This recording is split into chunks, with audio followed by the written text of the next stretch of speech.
Well, if anybody had idols, it was me. I still think I have some today, quite honestly, and I fight that every day. I think that's part of our Christian walk. I grew up as a kid in the suburb of Detroit, and both my parents were single parents. My mom was, and still is today, my biggest supporter. And I had my dad, who started as pretty tough, streets of Detroit, actually. Went into the Marine Corps, came out with basically a high school diploma at some point, and ended up being a major executive with a major corporation in the country. And I admired him. I admired what he had done. He was self-made. I mean, I was proud of him. I still am proud of him today. I wanted to be successful, and I think that's really where that idol of success was driven. Most people don't know it, but I started playing the trumpet in third grade, and I excelled in the music. That was my first success. And then I finally ended up getting a degree at University of Florida in business. And I knew that I didn't want to go into music, but I knew the business world. And right after school, I met the perfect wife. Even Cindy today, as you see her, she's beautiful. She's beautiful inside, more than even outside.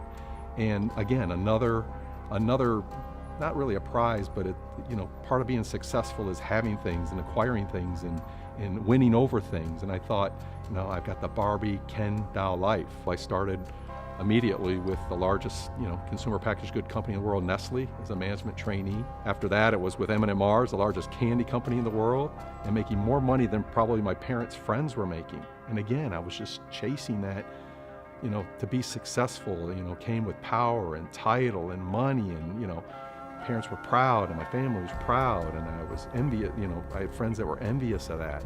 And I just kept driving. I didn't see anything wrong with it. My anchor was in money, that nothing could stop me. Nothing could hurt me. Nothing could pull me away.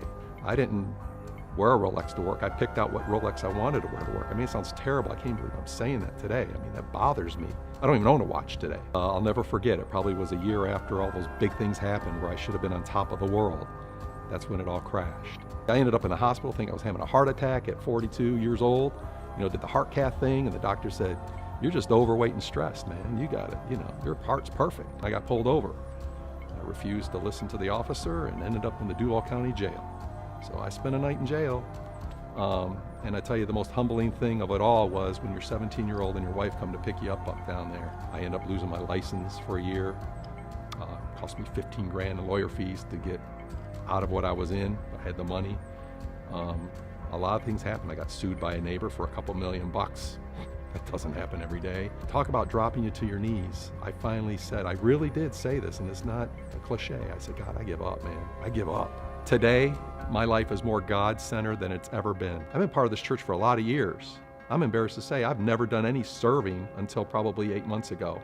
And I'm a greeter at the door, but by God, I'm gonna be the best greeter I can be. One of the challenging things as a father and a businessman is I've got 2 sons and a daughter. And I've got to reframe the best I can to what success means.